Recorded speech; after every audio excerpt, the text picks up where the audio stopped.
Bienvenue à Rendez-vous, le podcast de Priméo Énergie pour explorer les grands défis de la transformation énergétique avec Cédric Christmann. Cédric, vous êtes le CEO de l'une des plus grandes entreprises suisses d'approvisionnement en énergie, dont le siège se trouve à Münchenstein, près de Bâle. De mon côté, je m'appelle Claudia Noira, je suis journaliste et je me réjouis de discuter avec vous, Cédric, évidemment, mais avec vous aussi, David Moreau. Ravi de vous accueillir. Vous êtes le co-directeur du bureau de l'association Négawatt Suisse. Il s'agit d'un centre de compétences pour la sobriété énergétique.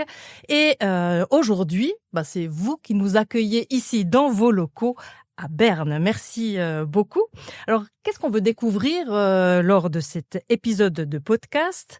Eh bien, que faut-il faire pour éviter une pénurie d'électricité et garantir la sécurité de l'approvisionnement, en particulier en hiver? On sait que c'est un problème, tant du point de vue économique que scientifique. Et que pouvons-nous apprendre des scénarios élaborés par l'association Négawatt pour la Suisse?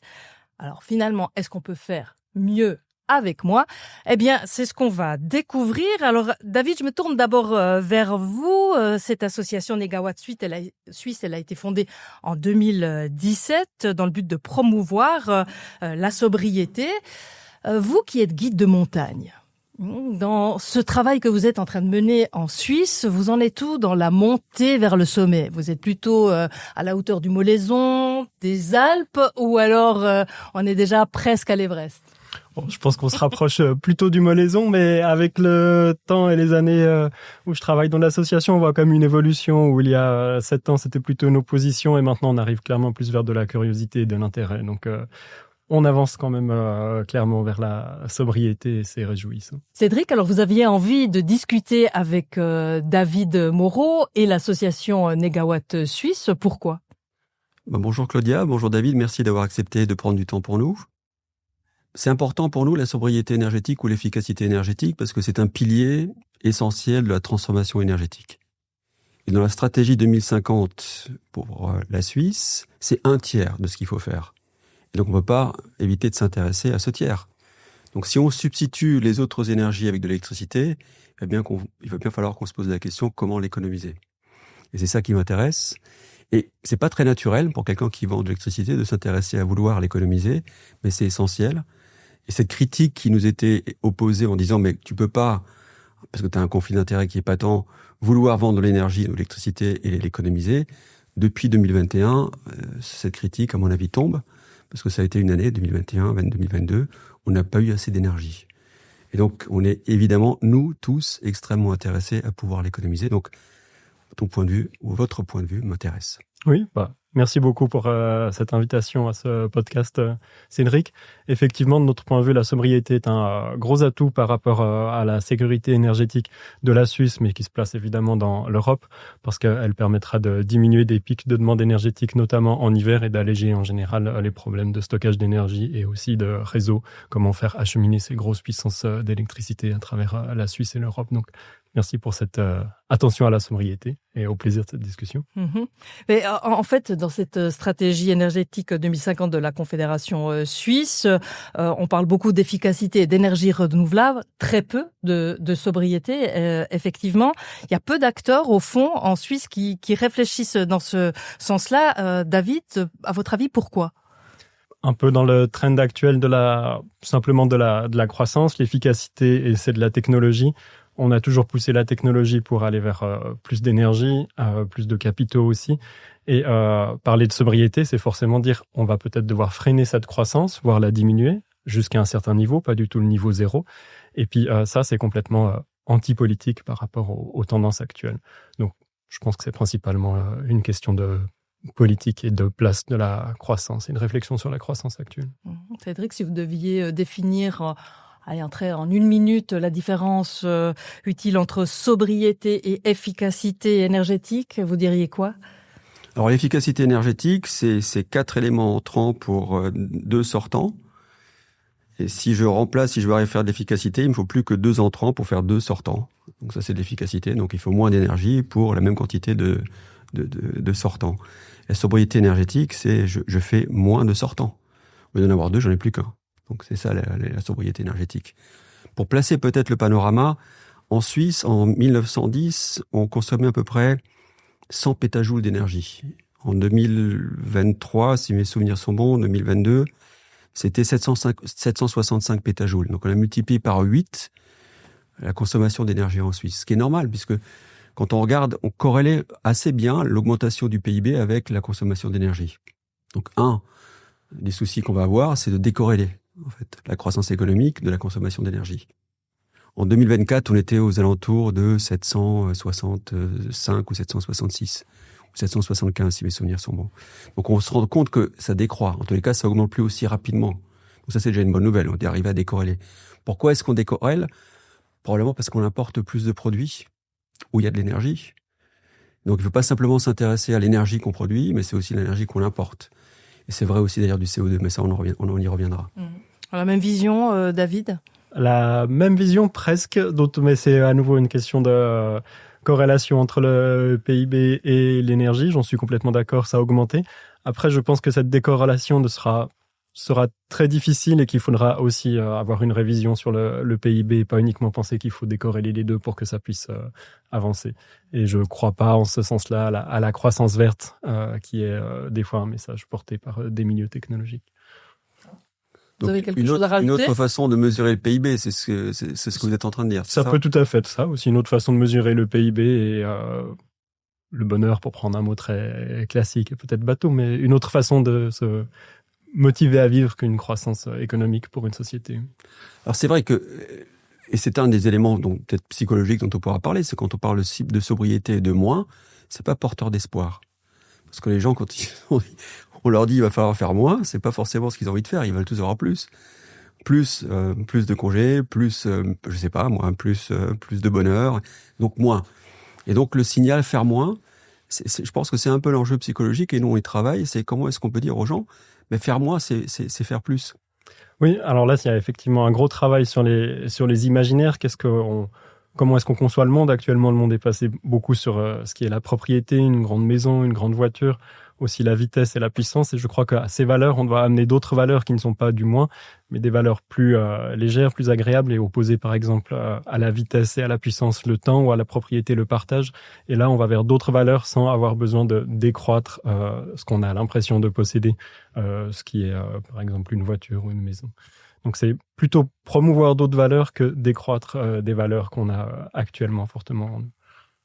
Est-ce que Primeo travaille sur cette manière de raconter, sur le narratif qui va plutôt dans ce sens ? Alors, je vais dévoiler quelque chose aujourd'hui, mais on est en train de travailler on fait des petites vidéos de Noël. Et le thème de la vidéo de Noël de cette année, c'est de donner du temps. C'est un peu ce que vous dites. C'est de donner du temps aux gens. Et c'est ce qu'on a envie de faire. Alors, nous, la sobriété énergétique, ou en tous les cas, on conseille depuis très longtemps et on travaille avec le canton et les entreprises partenaires pour faire diminuer l'empreinte carbone du canton de Bâle-Campagne, canton dans lequel on a fondé la société. La société a été créée dans ce canton en 1897. Et on y travaille d'arrache-pied. On y contribue modestement. On a fait un gros travail. Je pense que le plus facile a été fait. Et quand on regarde, en fait, les statistiques de l'organisme fédéral de l'environnement, on voit bien qu'on a fait un gros travail sur les bâtiments. Quand on regarde l'empreinte carbone et son évolution, on y reviendra, je pense, mais on voit qu'on a fait un gros travail, mais il reste énormément à faire, et notamment sur le transport.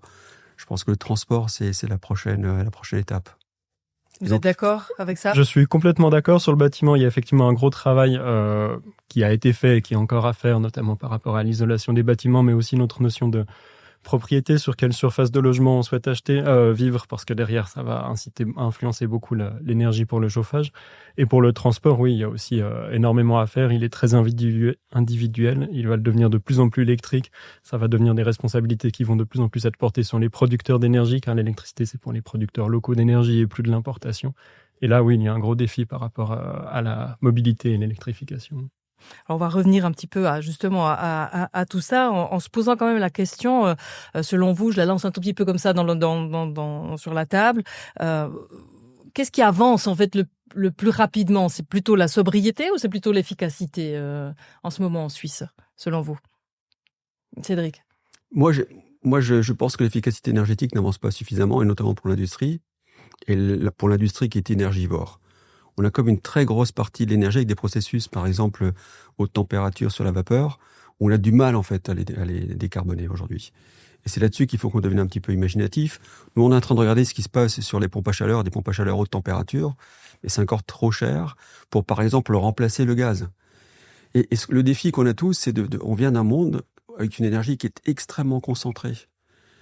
Et je fais toujours l'exemple, la batterie, les meilleures batteries, c'est du 0,5 kWh par kilogramme. C'est même 0,15 pour certaines. Le bois, c'était 3. Le charbon, c'est 6. Le gaz, c'est 8. Et le pétrole, c'est 12. 11,8, 10,8, 11. Et l'uranium, c'est 23 millions de kilowattheures par kilogramme d'uranium. Donc, comment est-ce qu'on arrive à sortir de ça en disant, donc le gaz, comment est-ce que je peux le remplacer? Et donc, si c'est l'électrification, ça coûte extrêmement cher aujourd'hui. Et il faut qu'on puisse décarboner l'industrie. On est un vieux continent. Chez nous, c'est brownfield, c'est pas greenfield. Et comment décarboner cette industrie? Derrière l'industrie, il y a aussi des emplois. Et c'est là-dessus qu'on réfléchit, et ça va pas assez vite, à mon avis. Alors, de votre côté, vous trouvez que, David, que l'efficacité, ça va, mais la sobriété, ça avance pas assez vite? Je pense qu'aucun des deux avance assez vite, mais je pense que l'efficacité avance plus vite que la sobriété. Par rapport à ça, je rejoins complètement les propos de Cédric, où effectivement il y a beaucoup de technologies à faire avancer. Mais de l'autre côté, si on reprend l'exemple de l'industrie, ça répond à un besoin. Qu'est-ce qu'on consomme? Qu'est-ce qu'on achète pour notre maison? Et là-dessus, il y a aussi un grand travail à faire. Quels sont nos besoins? Réfléchir à nos besoins pour la sobriété. En fait, on a parlé avant de la différence sobriété-efficacité. La base, c'est quels sont nos besoins au niveau individuel, mais aussi collectif. La sobriété, c'est pas quelque chose où on met toute la responsabilité sur l'individu, mais c'est la société qui doit mettre en place des infrastructures de façon à ce que l'individu puisse aussi s'épanouir de façon respectueuse de sa qualité de vie. Et par rapport à des besoins vitaux, mais aussi de besoins de qualité de vie. Et là-dessus, il y a un grand travail à faire pour diminuer l'impact sur l'industrie et ensuite favoriser cette transition écologique. Quel obstacle, au fond, pratique on pourrait lever assez rapidement pour accélérer soit l'efficacité, soit la sobriété, Cédric? Moi, je pense que si on en revient au bâtiment, parce que les bâtiments ont quand même pas mal contribué, nous, ce qu'on a fait un exemple sur un bâtiment qu'on a dénommé Cosmos. On n'a pas fait de recyclage, on a réutilisé des matériaux. Donc 70% des composants qui ont été utilisés pour faire notre bâtiment ont été réutilisés. Mais ça oblige de penser différemment. Parce qu'on ne fait pas des plans avant d'avoir les matériaux, il faut d'abord avoir les matériaux avant de faire les plans. Donc c'est des séquences qui sont différentes. Et je pense qu'on a beaucoup à travailler là-dessus.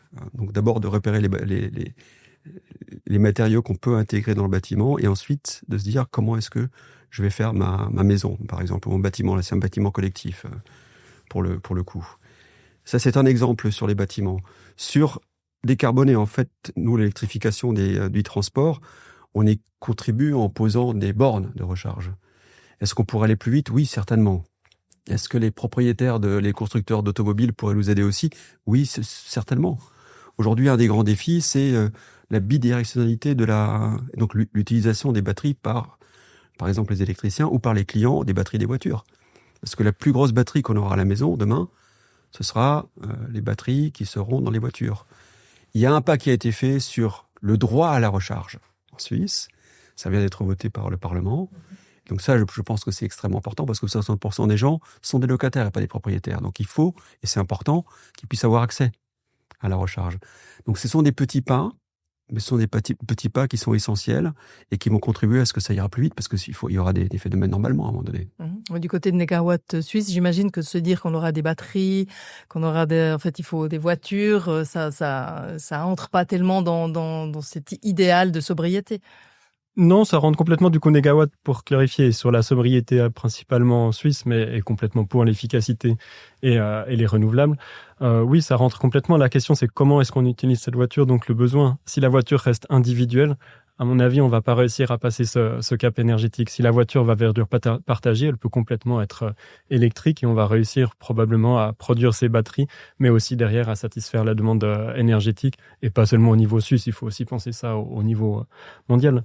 Donc, Non, complètement pour cette électrification du parc automobile. Et pour reprendre aussi l'exemple du bâtiment, je pense qu'il y a beaucoup de possibilités de partage de logements, en tout cas d'espace dans les bâtiments qui permettent de réduire les surfaces à chauffer et ainsi aussi d'économiser de l'énergie. Donc le besoin de la sobriété, mais probablement aussi de l'efficacité, c'est des projets pilotes, des exemples, documenter ces exemples et réussir à les diffuser pour pouvoir après, au fur et à mesure, monter en puissance sur nos activités. Vous avez tout de suite réagi, Cédric, avec un beau sourire au premier mot de David. Oui, parce que le partage, on a fait un système de vélo partagé, donc en free floating à Bâle. On essaye de l'exporter dans d'autres endroits en Suisse, notamment en Gruyère. On parlait du Molaison. Bon, c'est encore difficile, hein, mais je pense que c'est effectivement un bon exemple. On a fait un podcast avec Mobility, qui est un excellent aussi exemple comment est-ce qu'on arrive à faire de la mobilité partagée. Et là, je pense que le bon exemple pour montrer l'absurdité de ce qu'on a et de la propriété, c'est la perceuse. Je pense que c'est un exemple qui est connu par tout le monde. On a tous une perceuse et on l'utilise jamais. Donc, on ferait mieux de la partager. C'est complètement ridicule. Voilà. Donc, nous, on est pour le partage. On essaie de pousser sur et on a des véhicules en partage dans notre société. Mais notre mission, c'est de faire de l'efficacité énergétique avant tout et de motiver à la sobriété énergétique, évidemment. Mais finalement, pour faire face, on va dire, à la pénurie d'électricité, on ne peut que prier les dieux du ciel et de se dire prions qu'il ne fasse pas froid, qu'il ne neige pas et que je ne puisse pas aller en montagne faire de la randonnée avec en raquette ou à ski, David. Non, j'ai plutôt envie qu'il neige et puis de réussir à passer le froid. Après, il faut bien différencier les deux types d'actions qu'on peut mettre en place. Il y a du court terme, ce qu'on peut faire aujourd'hui, et puis faire de la prévention auprès de la population. C'est ce qui a été fait en 2021 avec la crise énergétique, demander aux gens de moins chauffer et puis de mettre un couvercle sur leur casserole. Ça va fonctionner, mais après, ça sera un très petit impact par rapport au potentiel que la sobriété a, parce que la sobriété peut vraiment s'épanouir s'il y a derrière des infrastructures qui sont mises en place. Si vous n'avez pas d'arrêt de bus devant chez vous, vous n'allez pas prendre le bus. C'est à l'État aussi de prendre sa responsabilité, de développer les infrastructures pour avoir derrière un comportement sobre qui puisse se mettre en place. Donc, il y a le court terme et le long terme. Vous voulez réagir, Cédric ? On importe 75% de l'énergie qu'on consomme en Suisse. Et la stratégie énergétique, elle dit une chose très simple, elle dit plutôt que d'importer 75%, produisons 75% en Suisse. Et importons 25%. Donc c'est de renverser la logique. Et on ne pourra pas le faire sans sobriété, sans changer les usages. Et donc ça va main dans la main. On ne pourra pas faire l'un sans l'autre. Et ne pas importer 75% de ce qu'on consomme en énergie, je trouve que c'est pas un gros mot. C'est une belle intention. Je pense en plus que c'est faisable. Donc il n'y a pas de raison de se mettre. Et c'est faisable comment ? Alors c'est le mix énergétique. Est-ce qu'on peut se passer de grosses centrales ? Oui. À quelle date ? Quand est-ce qu'on peut débrancher les 3 centrales alors, il y en a une Betznau, c'est 34, donc on sait. Qu'est-ce qui se passe avec Gösgen et Leibstadt ? Moi, je parle des centrales nucléaires, parce que c'est une des questions quand même, hein. Aujourd'hui, c'est 30% du mix énergétique suisse. Il faut pouvoir en parler. Aujourd'hui, c'est un vrai débat au sein en tous les cas, de la politique. Je pense que c'est pas vraiment un débat au sein de la population. Nous, on croit pas beaucoup, en fait, à la 3e génération de centrales nucléaires en Suisse. On appelle les SMR. Dans les 4e générations, ce sont les SMR, et je pense que ceux-là, en fait, arrivent à régler 3 problèmes qui sont cruciaux. Un, c'est de fermer le cycle nucléaire, qui est quand même un vrai problème, puisqu'en fait, les centrales, aujourd'hui, utilisent 20% de l'uranium, et ensuite, c'est stocké quelque part, en France, à La Hague. Fermer le cycle nucléaire, je pense que c'est quelque chose de bien, parce qu'au lieu d'avoir 250 000 ans de stock, on risque d'avoir 250 ou 300 ans. C'est encore long, mais pour un être humain, c'est imaginable. 2, c'est d'éviter en fait une fusion du cœur nucléaire, donc d'augmenter la sécurité nucléaire, ce qui est un vrai souci quand même aujourd'hui. Et 3, c'est pas d'utiliser de l'eau pour refroidir les réacteurs, mais c'est d'utiliser de l'air. Donc ces 3 choses-là, à mon avis, sont essentielles pour pouvoir éventuellement discuter de manière apaisée d'une technologie qui pourrait nous rendre service un jour. Avant ça me paraît être des débats qui sont bien, mais qui sont pas forcément très constructifs. C'est ni pour ni contre, bien au contraire, et donc les gens s'épuisent à trouver des arguments qui n'en sont pas. Quand on entend ça, on se dit que pour 2050, autant Négawatt que la Confédération table sur la neutralité carbone. Est-ce que c'est encore un scénario réaliste dans le contexte actuel où on sent bien que plusieurs mesures sont remises en question, qu'on veut ralentir, qu'il y a des restrictions budgétaires. David ? Il me paraît tout à fait réaliste et d'autant plus nécessaire étant donné le cadre dans lequel on est, le contexte politique tendu, où aujourd'hui, comme l'a dit Cédric, 65% d'importation d'énergie, c'est quoi ? C'est du pétrole, c'est du gaz, c'est du nucléaire.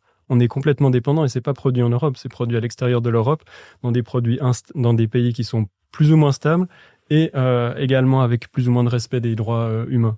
Donc je pense qu'on a vraiment au niveau européen un immense intérêt à se tourner vers la sobriété pour diminuer notre consommation d'énergie et gagner en autonomie énergétique. Après, par rapport à ça, Négawatt France a, en collaboration avec les différents pays européens, donc des associations dans les pays, développé un scénario européen avec la sobriété et a montré qu'on peut se passer de nucléaire au niveau européen en 2050 avec la sobriété. Donc je pense que c'est tout à fait possible et pour ça, c'est une évolution des normes, des comportements versus une évolution des technologies, enfin avec une évolution des technologies, versus une croissance infinie, le modèle dans lequel on croit actuellement, qui est impossible sur Terre, car c'est un espace fermé. Donc je pense que c'est beaucoup plus facile de faire évoluer nos comportements qu'aller vers l'infini. Mais justement, Négawatt France a développé ce scénario. Dans quelle mesure il est vraiment prouvé qu'il est transposable en Suisse et que ça peut avoir un effet ? Alors en Suisse, on a développé notre propre scénario Négawatt Suisse. On a donné nos chiffres à Négawatt France pour faire le scénario européen. En Suisse, on a donc développé ce scénario. On a montré qu'avec une évolution des comportements et des mesures adaptées pour que ces comportements puissent évoluer, la sobriété permet d'économiser 20% d'énergie. L'efficacité, encore 20 à 30% d'énergie. On arrive ainsi à un modèle qui consomme 350 pétajoules en 2050 contre 700, comme on l'a rappelé en début du podcast aujourd'hui. Donc, presque 50% d'économies d'énergie sont possibles grâce à efficacité et sobriété. Cédric, on l'a, la formule magique. Donc, pourquoi on réfléchit encore à d'autres solutions ? Finalement, il suffit de consommer moins et puis on a résolu le problème. C'est clairement un élément de l'équation. Mais c'est un élément de l'équation, mais le mix énergétique, il faudra quand même qu'on produise de l'énergie électrique plus qu'avant. Aujourd'hui, on produit à peu près en Suisse 60 TWh. Dans le meilleur des cas, il faudra 84 TWh. Et sachant qu'on en sort un tiers des 60, donc il faudra qu'on réinvente quand même le mix énergétique en Suisse. C'est indispensable. Mais est-ce qu'on doit mettre une priorité sur quelque chose en particulier, selon vous, dans ce mix énergétique ? La seule chose qui est faisable aujourd'hui, c'est de construire du photovoltaïque. C'est la façon la plus démocratique de produire de l'énergie électrique. Alors c'est vrai que c'est extrêmement compliqué de l'inscrire dans le système électrique. Les gros débats qu'on a aujourd'hui, c'est les heures négatives. Qu'est-ce qu'on en fait ? Et donc c'est là qu'il faut qu'on imagine des modèles de stockage, des modèles intelligents d'autoconsommation. La meilleure façon de consommer l'énergie, c'est d'autoconsommer.